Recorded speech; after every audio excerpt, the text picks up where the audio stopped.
Yo, what's up? What's going on, everybody? The Bossosaurus is checking in here. We've got a great guest here that's joining us as there's been, a lot of activity going on with this, brother here. Of course, he is one of the advisors there for heavyweight contender Zhilei Zhang.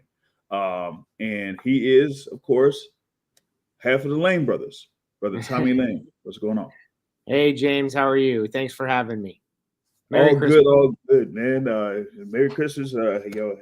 Great holiday season here coming up. We got a lot of things that's going to be happening here. We're gonna, get right to it. We had the news there of Zhilei Zhang being involved in the Riyadh season card for February 22nd, going up against Agit Kabayel, and it will be slated for the WBC interim heavyweight championship. Now, going into the weeks leading into this fight being finalized, kind of like go into that because there was like a number of potential matchups out there for Zhilei Zhang leading into this final announcement. Yeah, so I mean, it's the heavyweight division is in a really good spot right now, and all of the top guys are active thanks to His Excellency and the Saudis and Queensberry and all of the people who are helping make this happen. But you only have so many of the top guys, and a lot of them are paired up. You have Fury and Usyk are going to fight in a couple weeks. Mhm. Kind of going back, the guy that we were kind of zeroing in on was Joseph Parker rematch. That's what we thought was going to happen. But then when Anthony Joshua did not activate his rematch clause with Dubois, that caused Dubois to have to go out and find a guy who was available. And while discussions were happening between us and Parker, we were still technically both available. And kind of looking at it from everybody's perspective, if Joseph Parker, if you get a call to fight for the heavyweight championship against a guy like Dubois, then you got to take that. That's a more attractive fight than us. I think we're probably a little bit more of a dangerous fight, just because of how strong Zhilei is, and Parker had already felt his power. So when it looked like Dubois and Parker were starting to kind of get closer to a deal, we look to see, okay, who else in the top is available and what would be a good fight for Zhilei. So we were looking at some options, and, even though there were some rumors about Bakoli and Agit Kabayel being matched up, that fight had not been made. And, we were really kind of open to fighting almost anyone, including Bakoli. But the fact is that fight going back, I know that fight had been mentioned as being a fight that His Excellency wanted to see, and a lot of, I saw boxing fans and boxing writers saying that they wanted to see, but there was never an offer made. Negotiations never really even began on that. But when the opportunity to fight Kabayel for the WBC interim title kind of came up, we thought that was a good fight. It was a good opportunity. It's a great card that we wanted to be on, and it was not hard to finalize that fight. So it was kind of a game of musical chairs where you have all of these guys who are available and wanting to fight, and you just do what you can to make sure your guy gets a chair. Yeah, and that was a good way to explain that thing there for the heavyweight situation. Going to I guess the root of what happened there as far as like a domino effect when you said that Anthony Joshua not activating the rematch clause there with Daniel Dubois after what happened there in September in Wembley Stadium, that it created that domino effect. And so you had the thing there for Daniel Dubois pursuing or getting an opponent, and it ended up being Joseph Parker, who's currently the WBO interim champion.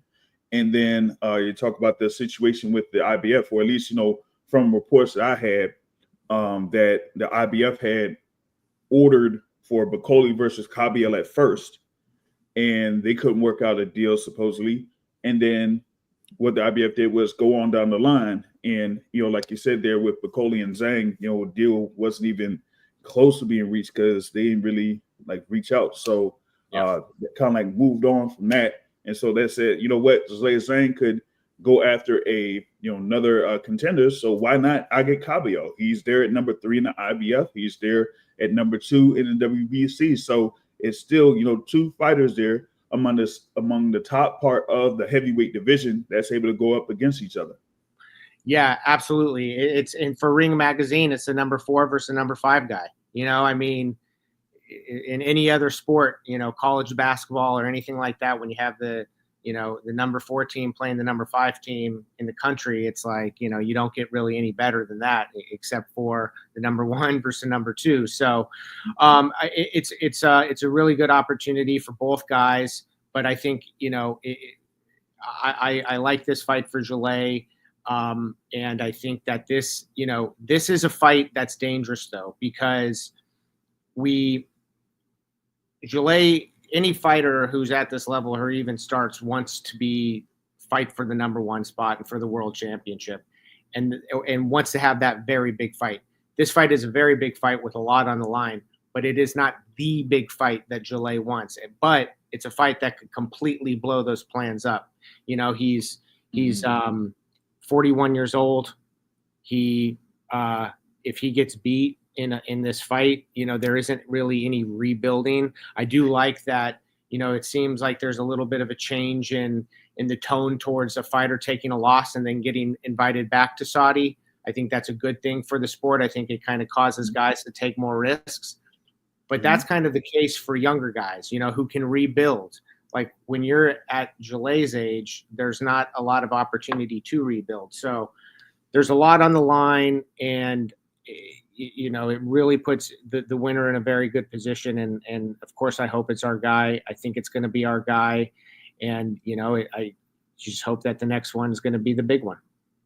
Yeah, you brought up a good point there, reference to, how much is on the line here for Zhilei Zhang, because I talked about the scope of the heavyweight division, and those guys that are among the top or around the contenders, and folks talk about eras in heavyweight boxing, and I brought up like the era like with the Tyson Furies, the Deontay Wilders, the Anthony Joshuas, now the Alexander Usyks, like they're pretty much on the back end of their careers, so it pretty much like gives like an open door for young fighters or fighters there that are amongst the contenders to kind of like take over. So with this one for Zhilei Zhang, getting a win over Agit Kabayel puts him right there as like a top contender for the world title. Seeing what happens, of course, after December 21st with that rematch between Alexander Usyk and Tyson Fury. So it's like, well, yeah, we got to be able to get in there, take care of business on February 22nd, and position ourselves for a world title shot next. Yeah, that's the plan. That's the game plan. And, it's really hard to kind of look into the future and predict what's going to happen, because the fights, the Fury Usyk fight is as close of a fight as you can get. I kind of go back and forth with who I think is going to win the fight. So whoever wins that fight does impact everybody else. So it's hard to kind of look into the future, or I mean, just so many things can happen with a fight. A guy could win but get a bad cut or break his hand, and then he's out for a year or whatever. So, you just play the hand you're dealt each time and cross each bridge as it comes, and do your best to make the right choices. But yeah, it's just I'm excited as a boxing fan for this era, because you have a bunch the heavyweight division is so important to the rest of the sport. When the heavyweight division is healthy, the rest of the sport benefits. And you have many guys, good, talented guys who are fighting each other. And I think it's arguably the hottest, if not definitely one of the hottest divisions in the sport right now. So it's an exciting time for our team. Yeah, like you said, it's like one of the hottest divisions out there. And I feel like it's that way because it's one of the more active divisions out there in the sport of boxing, particularly what's been happening over the past, I would say, about 14 to 16 months, like you said there with what's going on with Riyadh season.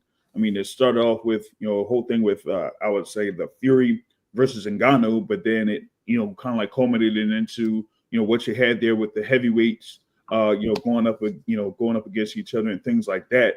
And then you have Zhilei Zhang being involved there, having his fights with Joseph Parker and Deontay Wilder in Riyadh, Saudi Arabia. So I think now with this stuff going on here, of course, you got like another fight that's part of that December 22nd card with the IBF title fight, Dubois versus Parker. That says, hey, we got a number of these heavyweights that are willing to be getting in the ring, getting active, and trying to see who could come out as the top fighter in the heavyweight division. Yeah, absolutely. It's the activity has been incredible, and it's and everyone's kind of fighting in a similar time window. So it's not like you have a guy fighting in April and then the guy that you're trying to match up is fighting on the October, like 6 months apart. We're all kind of fighting within a couple months of each other. Mm-hmm. So that's good for scheduling and making fights. So like you said, we have Parker and Dubois on the same show. I think that the Fury Joshua fight is still a massive fight that I think win, lose, or draw for Fury. Joshua Fury is one of the bigger fights in the sport. So I kind of, in my mind, have those two guys kind of blocked and matched up against each other already. But you just don't know. You can do your best to predict, but then one guy, something crazy happens and everything gets reshuffled. Yeah, just like you brought up that example there, what happened in September. So, I mean, y'all probably had some plans on a couple of opponents that you were going after, just like a Joseph Parker there. And, with what happened with that result, it just, created a domino effect on what happened with most of the heavyweight division. Now, going off of Zhilei Zhang's win over Deontay Wilder there in June of this year, part of that Matchroom versus Queensberry 5v5. I feel like it is very important for fighters to get as active as possible there, have a couple of fights or 2 or 3 fights a year, if that could be worked in. So how important was it for him to get right back in the ring, especially after that close bout against Joseph Parker? It was a blessing that fight happened and was offered the way it was. So yeah, Zhilei in March 8th against Parker lost a close decision. And we were all kind of like, oh man, this is not good. But almost immediately we were approached about like, hey, how would you guys like to come back June 1st and fight Deontay Wilder? And we did have a rematch clause with Joseph Parker at the time, so we knew that was enforceable and that's something we could do. Mm-hmm. But when they offered the Deontay Wilder fight to us in just a couple months after that, and Zhilei was not banged up, I mean, we basically said yes immediately. It was a hectic time because Zhilei has to go back to China and do some commercial obligations. And that usually lasts about a month after the fight because it's just visa and traveling wise, it's hard for him to come in and out, and it's complicated. So him going back to China, we try to do as much as in each trip. So we had to kind of change those plans around. He was only there for a couple weeks, and then had him come back to London for the press conference for the fight, and then come back into camp right away. So between early February or late January of 24 through June 1st, Zhilei was like constantly in camp. And but in terms of what that opportunity did for him, and it was amazing. It was a blessing. I think we were very lucky to get that. Shout out to Queensberry Promotions for helping make that happen. But we liked the fight, said yes to it. Boom, great knockout, and he's back right where he was before. His stock is right back at where it was before, if not even a little bit higher, because Deontay Wilder is such a big name in the sport, and you just look for opportunities like that to build your own brand is by fighting other big names. Yeah, gotcha. And that's something there from Zhilei Zhang, going off of what happened there from the fight against Joseph Parker in Riyadh, Saudi Arabia. Then you got to fly from there to China and do the media obligations and all that type of stuff there, and then like you said, go back to London, and then you'll go there for the press conference, and then get over to back over to the States and everything like that. Listen, I've had a trip to London. It's there about 7.5 hours to London, or going to Riyadh, Yeah. be about like 12 hours at least from this area to Riyadh. So all of that stuff where you got to get on the plane. I mean that's just crazy. To have a schedule like that. Yeah, I mean it takes a lot out of you. Those big flights. I mean, it takes at least a couple days for you to kind of get your bearings. Just a regular person, not somebody who's training for a heavyweight, world level fight. So yeah, it was a hectic time. But you just know when you get these opportunities, you do what you can to make it happen. Even if it's not ideal. Actually, 2 weeks. Just going back to his visa problems, not his problems. His visa just. The reality of it. Every time he comes to the States, or every time he leaves the States, he basically has to go back to China to get the visa. So he had to go. They needed him. It was a requirement for him to be in London, and there was like a 2-week gap. So everyone went to London for a couple weeks for training. So he did part of his training camp in London, kind of surrounding the press event, and then after that came back to New York to begin full camp. But yeah, the traveling and the time zone changes, and it does take a lot out of you. So, but Zhilei's hungry. Zhilei would have traveled to the moon if he needed to get that fight. He's a professional, and professionals do what you have to do to get the job done, even if it's not ideal. And that's what he did. I was very proud of him for that.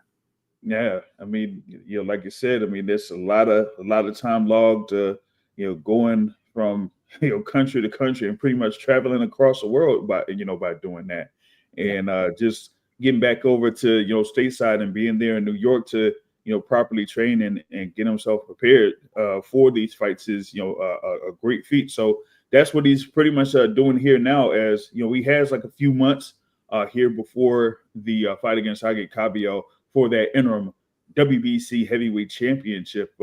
So does he like kind of get what I would say work with other heavyweights there, while he's in New York? Because I mean, there's a lot of talk about having fighters be around New York to get some good work there, because he's based in New York, New Jersey area there. So like how does he handle that schedule? Well, in terms of New York fighters, so Sean George, his coach, also trains Damian Kaniba, who's up and coming Polish heavyweight, signed with Top Rank. Yep. So they're in the gym together a lot, and they spar relatively often. But for each camp, I mean, believe it or not, like finding sparring, especially heavyweight sparring, is not an easy task. And there are some fighters in the area, but getting those who live in the area oftentimes are out of town in other camps. They're training for their own fight, or they just had a fight and they're hurt. So finding sparring is always tough. But for all of our camps, I think we've always brought in, sparring from other cities, other countries, and we just look to find guys who fight as close to the guy that we're going to fight. So it won't be any different from this one. But yeah, there's some good work for just like up and comers who just want to spar with everybody in the area, between New York City and North Jersey and even up in Connecticut. But when it comes down to like, preparing for these big fights and full training camp and everything, we usually bring people in from out of town. I mean, unless there's a perfect guy here, we would love it, but that's usually right, yeah. And that's like one thing that I think gets overlooked in some cases when it comes to these fighters preparing for the fights is that they got to find the correct or the right type of fighter that could easily mimic the style of their opponent, one, and then two, be able to fit it within the schedule, and then three, see if they'll be able to do it for whatever the funding or whatnot Yeah. is out there for them. You know what I'm saying? So that's one of the many things that a lot of the fighters have to work with when they prepare for an upcoming fight, particularly of a fight of a caliber like a world title fight or something like that. Is that you got to see if you could get the right fighters or the right guys that could get you the proper work so that you'll be able to properly prepare for your opponent. That's like one thing that I feel like is one of the most slept on parts of camp there for fighters that fans don't necessarily realize. Oh, 100%. I mean, it's so important. The sparring, the work that you get in camp really sharpens you up for the fight. And it's there are so many heavyweights that are in the U.S. and available in at the time that you need them. And we've gone to great lengths to find the right guy, but we always get it done one way or another. But yeah, it's I think there's guys who like specialize in finding sparring for camps. But it's kind of like matching up a fight for like uh, a card. You call all the matchmakers and see who's around and see who's in the gym and just tap the network and you'll find them. Yeah, no doubt, no doubt. Now, going back to this fight here that Zhilei Zhang has against Agit Kabayel, for Kabayel, I feel like, or as when I was assessing this thing here for Riyadh season, when it came to heavyweights, I felt like Agit Kabayel has had, one of the more impressive runs during Riyadh season there with, him and I would say Daniel Dubois, right? Yep. Because he's been able to defeat two undefeated fighters in those Riyadh season type events there in Kingdom Maria, where he defeated Arslanbek Makhmudov and Frank Sanchez there. So it's like I said, a really really a good fight that Zhilei Zhang has in front of him here for February 22nd. So you got to see if you could, as I mentioned, get those right sparring partners and things to have Zhilei Zhang adequately prepared for this upcoming fight. Yeah, no, it's a big fight. It's a dangerous fight. This is a fight, like I said, it's a big fight in itself, but it's not the big one that every fighter aspires for when they enter, the professional ranks. That's for the world title. That's for the world title. That's to face the world champion. But like you said, Kabayel has had great success in the Riyadh season. I think, Riyadh is probably very near and dear to him. He had a breakout fight with, is it Makhmudov? He Makhmudov. Yep. And then he came, and then Frank Sanchez, who is a tremendous and a Cuban amateur background, great boxer with Eddie Reynoso, stops him. He's on. He has the momentum. He has the momentum. We're coming off a great knockout against Deontay Wilder, and it's a risky fight, but this is the fights that His Excellency Turki Al-Sheikh wants to make. He expects on his shows, and if you want to participate in the Riyadh season shows, you need to take tough fights. And luckily for my job, Zhang Zhilei is all about that.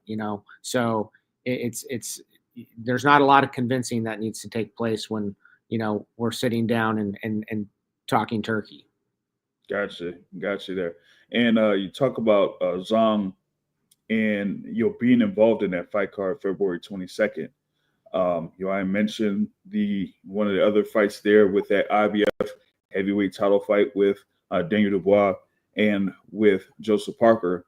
But that card overall is like one thing that we haven't necessarily seen in some time. Some people like bring up maybe when Don King had like 5 world title fights within the same card when they talk about this card on February 22nd. What's your thoughts about it overall with like I said, with your fight with Dubois versus Parker? You got Beterbiev versus Bivol rematch.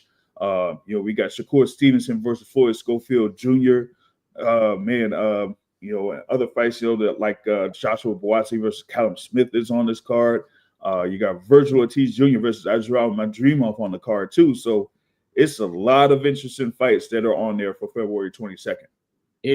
There are. It's a stacked card, to say the least. Every fight really could be a main event. I know I've heard that said many times in the last couple of weeks or since the show was announced, and that's true. Every single one of these fights deserves to be a main event or the main event. And it's just kind of funny when you have such a lineup that you're kind of the biggest questions or the biggest debates about the show is, well, what fight should open up the show, because they're also big and they're also meaningful.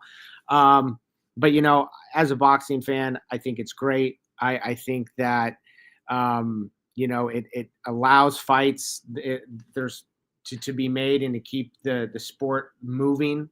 And it's an honor. I mean, as a fan, I'm just excited to go to the show. I'll be very nervous and occupied with our fight, but the rematch for the undisputed light heavyweight championship, another heavyweight world title fight, and then a bunch of other just really well-matched 50-50 fights, high stakes world titles. It's an amazing.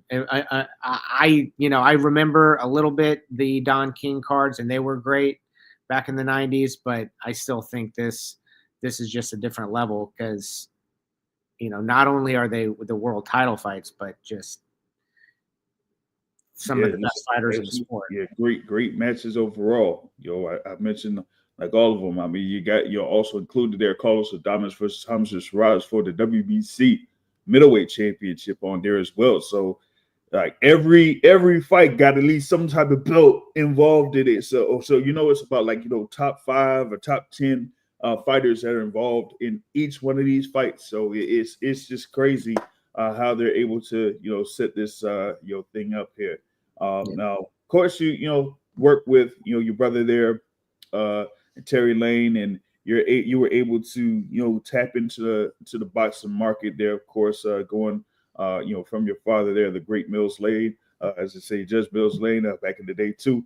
So how is it being involved in boxing for as long as you've been going from being a child up to now? It's definitely more than a sport, or it's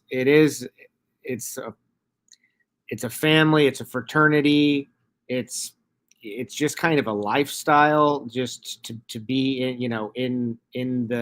involved in the sport. And like you said, I have been around it since I was since day one, and I just I think to myself every now and then, like, oh, what would I be doing if boxing didn't exist? And I really have no idea. Like the idea is kind of, I can't answer it myself. So it's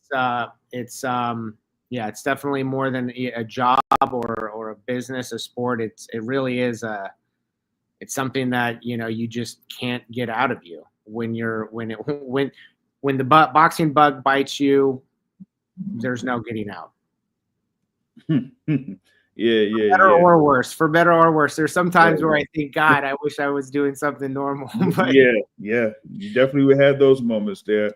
Real quick, there, shout out to Chip Ross. Says keep up great content. Hey, I still gotta send those pics in there, Chip. So after this, I'll probably get those pics in for this week. And he says, any chance you bring any boxing back to Lake Tahoe or that area? Because he said he loves those venues there over in Lake Tahoe. Yeah, actually, that's something that my brother and I are working on. Is bringing some shows back to the Reno Tahoe area. Tahoe specifically, we love doing a show. We did the Top Rank show up there last year, and that was a lot of fun. But Reno also is a great market for boxing, and really hasn't been much going on since COVID. But I think it's time to change, and we're working on some things now, and hopefully, definitely the first half of next year. I'd say first quarter possibly, but yeah, we're working on it. Yeah, I mean, I've had a lot of trips to Las Vegas, but since they really haven't had much box activity in Reno, I haven't stopped at Reno there. So I mean, if you're able to get something over in that Reno or Lake Tahoe area, I'll see about flying there to Reno or going to Las Vegas and then driving up over to Reno and being able to check out those events there if that's possible. Absolutely, we'd love to have you. I mean, I'll keep you posted. But yeah, I think we're gonna do something before early summer. We're just kind of trying to we try to schedule things around when Zhilei's next fight is going to be and all of that. So we're working on nailing that down now. But yeah, we'd love to have you. Reno's a special place, and Lake Tahoe, which like Reno, it's like 45 minutes away from, is one of the more beautiful places in the world. So yeah, you would love it if you like the well, and they have everything, but they got the casinos up there. They've got great restaurants. It's awesome. Yeah, that's the thing is I wanted to check out the restaurants out there because I think that's been one of the more notable parts about being around Reno or Lake Tahoe is the restaurants that they got over there. So Yeah. definitely you wanted to go ahead and check that out. One thing I wanted to also go back to is with your father there, Mills Lane. Of course, a lot of people know him as being like one of the more famous referees in boxing, but also afterwards being there as a judge and things like that. And he kind of like said that he's firm but fair in a lot of cases. And one thing that he had as far as like a quote that stood out is like he says that we must focus on people as people, regardless of race, creed, color, or gender. And I think that was kind of like part of his moniker as far as like how we lived there during this time. So go more into how Mills Lane was viewed and respected by the people.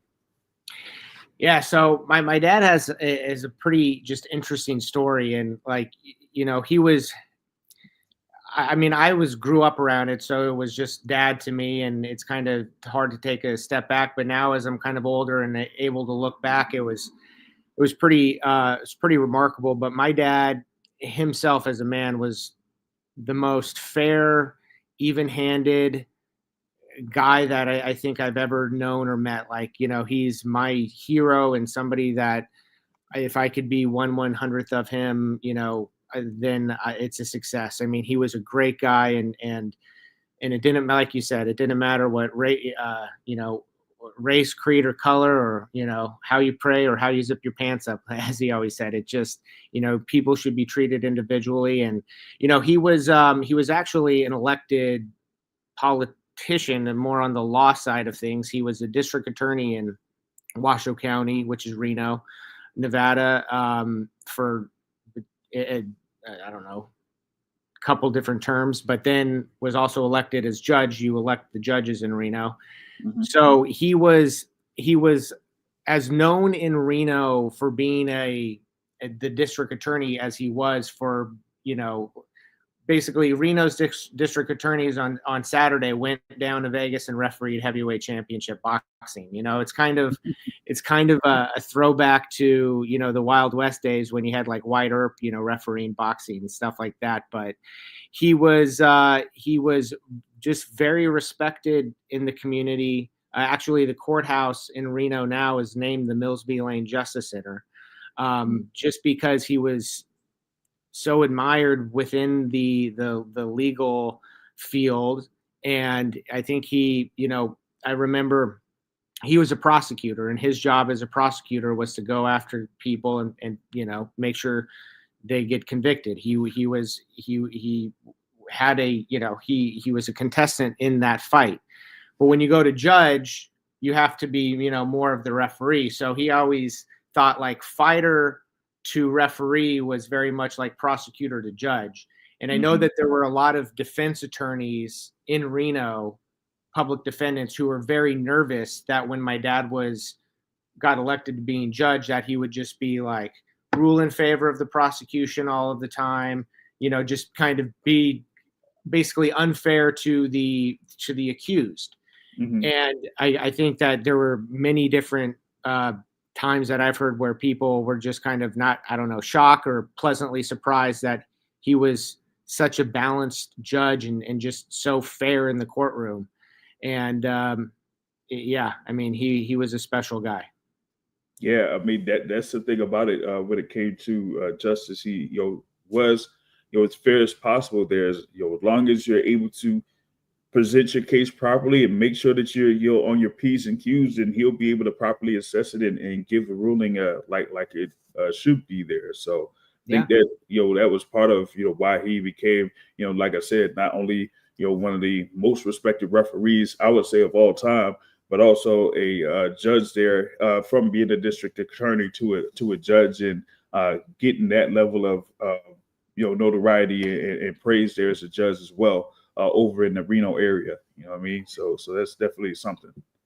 Yeah, no, it's an interesting story, and I'm just proud to be a son. At the end of the day, he was a special guy, and he was loved in the community, and he was loved because he just did the right thing.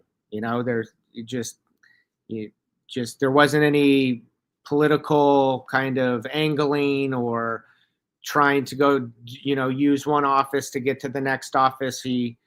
He had a job to do, and he knew what it was, and he was passionate about it, and he was I think more compassionate as a judge than a lot of people realize. But every once in a while, when there was somebody who really deserved to have it all come down on him, he was tough when he needed to be. Hmm. Yeah, you took being a public official to heart as far as like serving the public. So that's what it basically came down to there when it came to that. Just oh, let's see here. We got brother Toby says, yeah, Mills Lane is always in every iconic moment there. Remember in the 80s and 90s, truly a great man there from Toby Bartlett there. So that kind of like goes to show how much he was well respected I there, appreciate inside and outside of the ring. There. All right, so given what's going on there with Lane Brothers, could you give the people like any updates on like where they could follow the Lane Brothers and what they're doing in the sport of boxing? Yeah, I mean, we're both, we're all on it. My brother and I were on Instagram or Twitter kind of individually. We're Let's Get It On Promotions, our promotional company, which, we do shows in Reno. It's not been that active lately, but like I said, we're working on bringing that back. So just Let's Get It On Promotions or Let's Get It On Boxing. That's where you can follow the company. But we're working on some things. We're working on some shows in Reno where we got our hands full with Zhilei, and things are looking good there. We're talking with a couple of different fighters that we might be working with. So, things are going well. We're just, just day Yeah, by just day. keep pushing. Yep, just keep pushing day by day and working hard, man. So it would definitely we'll be following y'all there, like I said, on social media to get any updates. Of course, with Zhilei Zhang pretty much preparing for camp here for this upcoming bout against Agit Kabayel for the interim WBC heavyweight championship over in Riyadh, Saudi Arabia on February 22nd. And we'll see if we can get more on Let's Get It On Promotions here for 2025. So with that being said, it's a big thanks for you taking the time to speak with us here again at the Boxing Source. And I'll definitely be reaching out for more information on what's going on with you and what's going on with the promotional company as well. Thank you, James. And my Twitter and Instagram is Tommy Lane 4, just the number 4. But I appreciate you, James, and I hope to see you in Reno when we do a show. And yeah, I appreciate the support, and it was a pleasure talking to you. Gotcha. No problem. And for everyone that's been able to listen live, big thanks for listening live, and hit the like button, hit the share button, and we'll have more content for you here on the Boxing Source. So with that being said, I'll catch y'all later. Peace out.